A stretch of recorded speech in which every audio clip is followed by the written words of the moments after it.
नमस्कार विद्यार्थी मित्रांनो. तर पुन्हा एकदा स्वागत आहे माझ्या या यूट्यूब चॅनलवर, ज्याचं नाव आहे JCC बाय अतुल काटकर.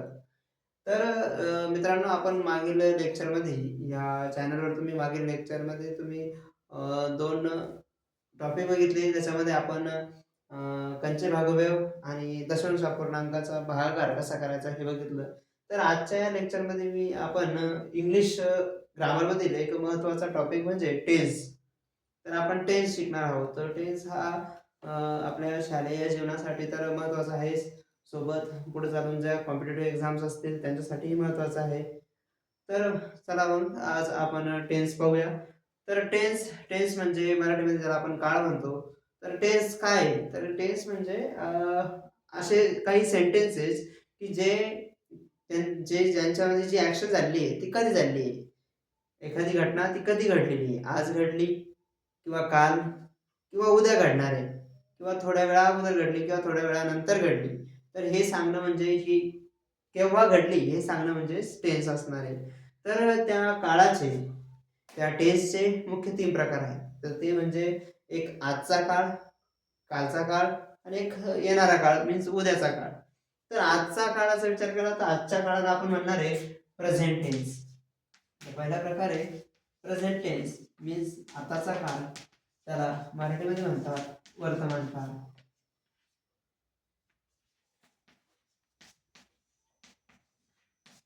त्यानंतर दुसरा आहे कालचा काळ मीन्स पास्ट टेन्स. मराठीमध्ये म्हणतात भूतकाळ. त्यानंतर जो येणारा काळ आहे पुढचा त्याला म्हणतात फ्युचर टेन्स मीन्स भविष्यकाळ. अशा प्रकारे काळाचे 3 मुख्य प्रकार आहेत. तर ह्या मुख्य प्रकारासोबत काळाचे काही उपप्रकार आहेत. तर ते उपप्रकार या प्रत्येक टेन्सचे 4-4 म्हणजे प्रेझेंट टेन्सचे 4, पास्ट टेन्सचे 4 आणि फ्युचर टेन्सचे 4 असे 4 त्रिक 12 प्रकार टेन्सचे आहेत. तर आपण ते एक एक प्रकार पाहणार आहोत. तर चला सर्वात पहिले पाहूया प्रेझेंट टेन्सचे. प्रेझेंट टेन्सचे 4 प्रकार. प्रेझेंट टेन्सचा पहिला प्रकार आहे तो म्हणजे सिंपल प्रेझेंट टेन्स. तर प्रेझेंट टेन्सचा पहिला प्रकार आहे सिंपल प्रेझेंट टेन्स. मराठीमध्ये जर म्हणायचं झालं तर मराठीमध्ये म्हणणार आहे साधा वर्तमान काळ. तर सिंपल प्रेझेंट टेन्स साधा वर्तमान काळ हा पहिला प्रकार आहे. तर साधा वर्तमान काळाचा म्हणजे आपल्याला ह्या जितके आपल्याला प्रकार पाहायचे तर टेन्सचे उपप्रकार आपल्याला पूर्ण 12 उपप्रकार पाहायचे. तर 12 उपप्रकारामध्ये प्रत्येकाचे एक एक असे फॉर्म्युलाज आहे. ठीक आहे. तर पहिला simple present tense. Simple present टेन्सचा फॉर्म्युला म्हणजे स्ट्रक्चर की ते वाक्याची रचना कशी करायची. तर पहिला त्याचा फॉर्म्युला असणार आहे. फॉर्म्युला म्हणू शकता किंवा स्ट्रक्चर म्हणू शकता. तर त्याचा फॉर्म्युला असणार आहे सुरुवातीला आपल्याला इंग्लिशमधलं जे वाक्य असणार आहे त्याच्यामध्ये सुरुवातीला आपल्याला घ्यायचं आहे सब्जेक्ट. वाक्यामध्ये जो कर्ता असणार आहे त्याला सब्जेक्ट म्हणतात. तो सब्जेक्ट आपल्याला सुरुवातीला घ्यायचा आहे. त्यानंतर घ्यायचं आहे व्हर्ब आणि व्हर्बचं फर्स्ट फॉर्म घ्यायचं आहे. नंतर घ्यायचं आहे ऑब्जेक्ट. ठीक आहे. तर यामध्ये ते पहिलं वाक्य आपण घेणार आहे. तर एक एक्झाम्पल्स पाहूया या सेंटेन्सचं. पहिलं वाक्य मराठीमध्ये जर म्हटलं तर मी आंबा खातो. तर एक गोष्ट लक्षात घ्या मित्रांनो की जे प्रेझेंट टेन्सचे वाक्य असणार आहे त्यामध्ये आपण ज्या गोष्टी डेलीमध्ये करतो, रोज करतो किंवा जे नियमित सत्य असेल किंवा नियमित सवय असेल किंवा एखादं त्रिकाळवादी सत्य असेल तर ते जे वाक्य असतात, ते जे सेंटेन्स असतात ते सेंटेन्स आपण सिंपल प्रेझेंट टेन्समध्ये त्या सेंटेन्सला आपण ठेवत असतो. तर जसे की मी आंबा खातो याचा अर्थ असा होऊ शकतो की मी रोज आंबा खातो. एखादी गोष्ट आपण रोज करतो किंवा सूर्य पूर्वेला उगवतो किंवा पृथ्वी सूर्याभोवती फिरते. असे जे वाक्य असतात जे की सत्य आहे. 2 आणि 2 4 होतात. हे जे वाक्य हे सिंपल प्रेझेंट टेन्समध्ये येतात. तर एक त्याची ओळखण्याची एक छोटीशी ट्रिक म्हणजे की त्या टेन्सच्या शेवटी मराठीमध्ये जर विचार केला तर त्याच्या शेवटी ज्या वाक्याच्या शेवटी तो ती ते येतं ना, तर ते जे सेंटेन्स असणार आहे ते असतं सिंपल प्रेझेंट टेन्समध्ये. ठीक आहे. तर मी आंबा खातो, याला आपण ह्या फॉर्म्युलानुसार करू. तर सब्जेक्ट एक नंबर येणार आहे. सब्जेक्ट काय आहे? मी साठी काय आहे? आय. नंतर ह्याचं आहे व्हर्ब. व्हर्ब काय? खातो. खाण्यासाठी काय शब्द आहे मग? ईट. आणि काय खातो? ऑब्जेक्ट राहिलं आंबा. I eat a mango.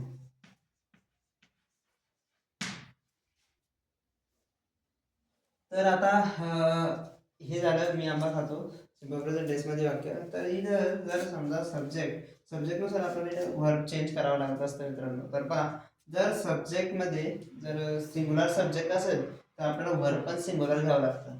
Means कसं बघा, जर इथं ही, शी किंवा इट किंवा एखादं असं नाव असेल तर आपण जे व्हर्ब घेणार आहे तर त्या व्हर्बला पण सिंग्युलर घ्यायचं आहे. व्हर्ब सिंग्युलर कधी असतं? ज्यावेळेस त्याला यस किंवा यस हा प्रत्यय लागलेला असतो त्यावेळेस ते व्हर्ब सिंग्युलर असतं. जसे की इथे इट आहे. इटला जर यस लागलं तर इट्स झालं तर ते झालं सिंग्युलर व्हर्ब. हे सिंग्युलर सब्जेक्ट आहे, सिंग्युलर सब्जेक्ट, हे सिंग्युलर व्हर्ब. सिंग्युलर सब्जेक्ट असेल तर सिंग्युलर व्हर्ब पाहिजे. तर सिंग्युलर व्हर्ब यस किंवा यस लागलं होणार आहे. ही इट्स येणार आहे. She eats it, he eats, Ram eats. ठीक आहे. मग तुम्ही म्हणशाल आय, आय हा सब्जेक्ट, आय सुद्धा तर सिंगुलर आहे, पण आय हा अपवाद आहे, आय हा एक्सेप्शन आहे. आय सोडून बाकी आय आणि एक यू हे दोन्ही एक्सेप्शन आहे मित्रांनो. तर पहा, आय जर असेल तर इटच येणार आहे फक्त, यू असेल तर इटच येणार आहे. आय मी खातो, एकटा खातो तरी आय इटिंग. तू खातो, तू बी एकटाच आहे तरी तू खातो, यू इट याला यस लागणार नाही. तर इथं यस लागणार आहे सिंगुलर सब्जेक्टला. तो खातो, तो जरी एकटा आहे तरी यस लागणार, ती एकटी आहे तरी यस लागणार. ठीक आहे. सिंगुलर सब्जेक्टला सिंगुलर व्हर्ब असतात. You it. तर आता बाकीचे राहिले अजून सब्जेक्ट जसे की वी, आम्ही, हे झालं प्लुरल फॉर्म. तर प्लुरल जर वर्ब असेल, प्लुरल जर सब्जेक्ट असेल तर आपल्याला जे वर्ब घ्यायचं आहे ते सुद्धा प्लुरल पाहिजे. प्लुरल वर्ब कसा असणार मग? त्याला यस लागलेला नाही राहत. ठीक आहे. वी इट राहील फक्त, दे इट राहील. त्यानंतर अजून जास्त जर सब्जेक्ट असेल, सब्जेक्ट मध्ये जास्त जर संख्या असेल, प्लुरल जर सब्जेक्ट असेल बॉईज तर इट राहील फक्त. आणि एकाबद्दल जर आपण बोलतोय फक्त बॉय तर नुसतं म्हणलं बॉय, तर बॉय इट्स येईल. ठीक आहे. हे झालं सिंपल प्रेझेंट टेन्स बद्दल, आणि हे आपण फक्त सिंपल सेंटेन्स पाहिले. तर याच्यामध्ये सिंपल प्रेझेंट टेन्सचे निगेटिव्ह सेंटेन्स पण येतात, त्यानंतर इंट्रोगेटिव्ह येतात, इंट्रोगेटिव्ह मध्ये व्हर्बल येतात, डब्ल्यूएच येतात. ठीक आहे. अशा प्रकारचे वेगवेगळे सेंटेन्स याच्यामध्ये येतात. सिंपल प्रेझेंट टेन्स नंतर आपण पुढचा टेन्स पाहणार आहे तो म्हणजे सिंपल पास्ट टेन्स. तर सिंपल प्रेझेंट टेन्स मध्ये एवढं लक्षात ठेवा, मराठीमध्ये जर सांगायचं झालं तर ते वाक्य ज्या वाक्या शेवटी तो ती ते येतं ते वाक्य सिंपल प्रेझेंट टेन्स असतात. मी आंबा खातो, तो शाळेत जातो, ती रडते, बसतो, उठतो, फिरतो, पळतो. ठीक आहे. तो ती ते येतं. आणि इथं जे व्हर्ब घ्यायचं आहे आपल्याला मराठी इंग्लिशमध्ये, I eat a mango, she go to school, they play on ground. हे आपल्याला सब्जेक्ट जे सॉरी व्हर्ब जे ते फर्स्ट फॉर्म मध्येच घ्यायचं आहे. आणि जर सब्जेक्ट जर सिंगुलर असेल तर आपलं व्हर्ब पण सिंगुलरच घ्यायचं आहे. ठीक आहे. सिंगुलर सब्जेक्ट तर सिंगुलर व्हर्ब पाहिजे. आणि जर प्लुरल सब्जेक्ट असेल मीन्स वी, आम्ही, दे, ते, जर प्लुरल सब्जेक्ट असेल तर व्हर्ब पण प्लुरलच घ्यायचं आहे. प्लुरल व्हर्ब कसा असणार आहे? त्याला यस यस प्रत्यय लागलेला नाही राहत.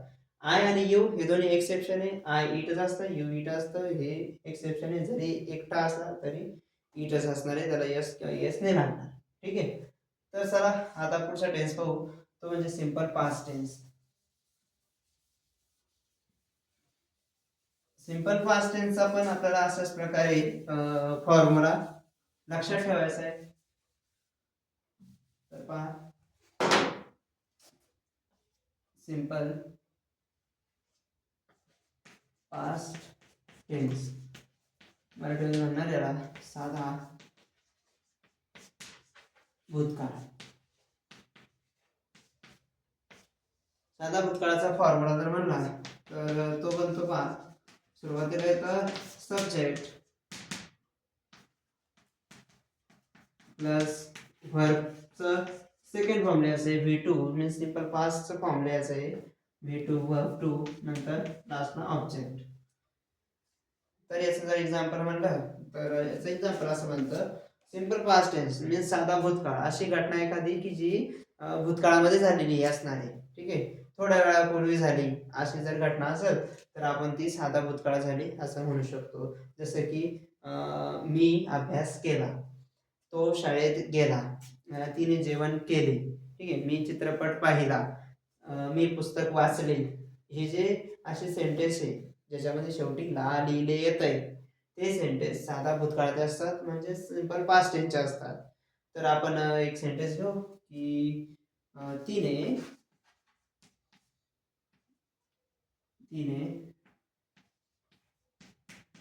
आंबा खाल्ला. तर पहा याचा फॉर्म्युलानुसार कसं बनेल. सब्जेक्ट घ्यायचं आहे, वर्ब टू घ्यायचं आहे आणि ऑब्जेक्ट घ्यायचं आहे. तर तिने आंबा खाल्ला, सब्जेक्ट काय आहे याच्यामध्ये तिने. ठीक आहे, जो करतो असतो, जो एखाद्या सेंटेन्स मध्ये जो क्रिया करतो तो करता असतो मीन्स सब्जेक्ट असतो. तर तिने आंबा खाल्ला, तिने क्रिया केली म्हणल्यावरती सब्जेक्ट आहे. तिने साठी काय येतं शी, शी म्हणजे ती होतं, तिने साठी पण शी आहे. ठीक आहे, शी खाल्ला, खाल्लासाठी काय येणार आहे वर्ब टू घ्यायचा आपल्याला. खाल्लासाठी आहे ate, she ate. Verb two घ्यायचे ईट आहे, ईटचं वर्ब फर्स्ट फॉर्म ईटच आहे, second form means verb two ate येतं. तर इथं आपल्याला सेकंड फॉर्म घ्यायचं आहे ही शी एट. एट व्हॉट, काय खाल्लं आंबा, शी एट अ मँगो. ठीक आहे, तर इथं आपल्याला यस यस प्रत्यय कोणताच लावायचा नाही आहे. यस किंवा यस प्रत्यय फक्त तो सिंपल प्रेझेंट टेन्स मध्ये होता, इथं नाही राहणार आहे. इथं सिंपली वाक्य असं बनणार आहे she ate a mango, subject verb to object. ठीक आहे, अजून एक एक्झाम्पल पाहू. तो शाळेत गेला.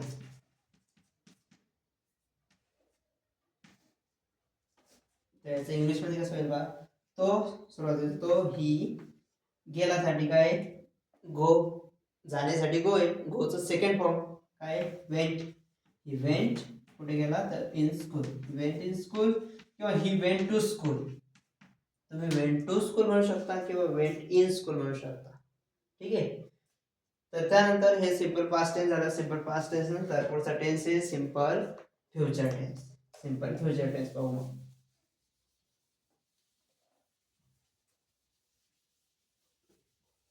तर जितके टेन्स आहे तितके फॉर्म्युलाज तुम्हाला लक्षात ठेवायचे, तेव्हा पुढे तुमचा टेन्स लक्षात राहील. आणि जर एकदा टेन्स लक्षात राहिला तर मग तुम्हाला याच्यानंतर पुढे जितके मी काही ग्रामरचे भाग येतील, व्हॉइस असेल, डिग्री असेल, त्यामध्ये मग तुम्हाला मदत होईल, सोपे जातील sentence. Simple future tense, simple future tense 3 number. त्याचा फॉर्म्युला आहे subject plus shall will plus V means verb 1 plus object. आता ह्या टेन्समध्ये आपल्याला वर्बचं थर्ड फॉर्म नाही घ्यायचं. जसं आपण सिंपल प्रेझेंट टेन्समध्ये वर्बचं फर्स्ट फॉर्म घेतलं, सिंपल पास्ट मध्ये वर्ब टू घेतलं, वर्बचं सेकंड फॉर्म घेतलं, तर सिंपल फ्युचर टेन्समध्ये वर्बचं थर्ड फॉर्म न येता काय येतं तर शॅल विल आणि वर्ब 1 येतं पुन्हा. ठीक आहे, तर शॅल विल येणार आहे फ्युचर टेन्स असल्यामुळे, ज्यावेळी फ्युचर टेन्स येणार आहे तर त्याचे शॅल विल येत असतं, हे लक्षात ठेवायचं आहे आपल्याला. तर पहा एक्झाम्पल बघा, सिंपल फ्युचर टेन्स मीन्स साधा भविष्यकाळ, अशी घटना एखादी किंवा असं सेंटेन्स जे भविष्यामध्ये घडणार आहे, उद्या किंवा परवा कधीतरी पुढे घडणार आहे, किंवा अजून या आता जी कंडिशन आहे, आता जे टाइम आहे या टाइमच्या थोड्या वेळानंतर घडणार आहे. तर असे जे सेंटेन्स असणार आहे जे की पुढे घडणार आहे ते सिंपल फ्युचर टेन्स मध्ये असतं. तर एक सेंटेन्स येतो की तो पाणी पिईल, अशी घटना जी थोड्या वेळाने घडणार आहे. ठीक आहे, तो पाणी पिईल, तो शाळेत जाईल. ठीक आहे, मी आंबा खाईल, मी आज तुम्हाला शिकवेल, तुम्ही आज अभ्यास कराल, जे अशी घटना जी आता थोड्या वेळाने घडणार आहे. आणि याच्या शेवटी येणारे खाईल, पिईल, रडेल, बसेल, उठेल, ल येतं किंवा न नळाचा न म्हणू शकता तुम्ही, किंवा पिणार, जाणार, खाणार असंही येऊ शकतं. ठीक आहे. तर इंग्लिशमध्ये बघा कसं बनेल, तो साठी काय येईल, ही सब्जेक्ट घेतला आपण सुरुवातीला. सब्जेक्टच्या नंतर काय घ्यायचं सांगितलेलं आहे, शॅल किंवा विल. आता शॅल किंवा विल कोणतं घ्यायचं, तर हे लक्षात ठेवा. शॅल कधी येणार आहे, जेव्हा सब्जेक्ट मध्ये आय किंवा वी असेल तर आपण शॅल घेऊ शकतो. I shall, we shall. I किंवा वी जर सब्जेक्ट मध्ये असेल तर आपण शॅल घेऊ शकतो. आणि विल केव्हा घ्यायचं, तर विल सर्वांसाठी घ्यायचं. मग दुसरं कोणताही सब्जेक्ट असू द्या, आय असू द्या किंवा वी असू द्या किंवा यू, ही, शी, इट, दे, किंवा कोणाचं नाव असू द्या किंवा अनेक वचने असू द्या, प्लुरल फॉर्म असू द्या किंवा कोणत्याही फॉर्म मध्ये सब्जेक्ट असू द्या, आपण त्याच्या अगोदर विल घेऊ शकतो. शॅलला फक्त दोनच कंडिशन आहे की आय आणि वहीच्या समोरच घेऊ शकता. अदरवाईज आय आणि वहीच्या समोर विल सुद्धा चालतो, विल सर्वांसमोर चालतो. असं काही नाही, जर आय असेल तर विलच चालेल किंवा शॅलच चालेल, म्हणून आय असलं तर विल पण चालतं. पण हे जे शॅल आहे हे फक्त दोघांपुढे चालतं, बाकी कोणापुढे चालणार नाही, आय आणि वही समोरच. म्हणजे ही म्हणल्यावर आपल्याला आपण विल घेऊन घ्यायचं, ही विल.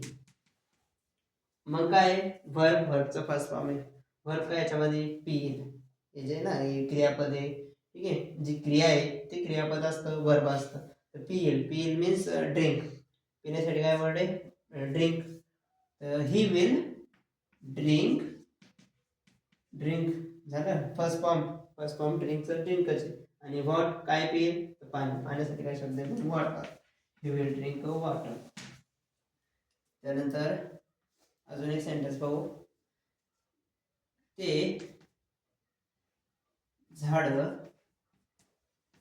लावतील, ते झाड लावतील. तर ते साठी काय वर्ड आहे, दे, THEY, दे. नंतर लावतील मीन्स भविष्यकाळ, लावतील साठी घेणार मग विल, लावणे झाड लावण्यासाठी काय, plant. They will plant the tree. ते झाड लावतील. ठीक आहे. त्यानंतर पुढचा जो टेन्स आहे तो आहे सिंपल फ्युचर टेन्स. इथपर्यंत तुम्हाला आता समज असेल. पुढचा जो टेन्स आहे तो आपण नेक्स्ट व्हिडिओमध्ये पाहू. पुढचे जे 3 टेन्स आहे असे आपण तीनच्या गटामध्ये पूर्ण 12 टेन्स 4 व्हिडिओमध्ये कंप्लीट करू. तर आता simple present tense, simple past tense आणि सिंपल फ्युचर टेन्स हे तुम्हाला समजले असेल. जर काही क्युरीज असेल, काही अडचण असेल समजण्यामध्ये, तर कमेंटमध्ये नक्की कळवा. आणि हे 3 टेन्स तुम्हाला समजले असेल अशी आशा करतो. ठीक आहे. धन्यवाद मित्रांनो.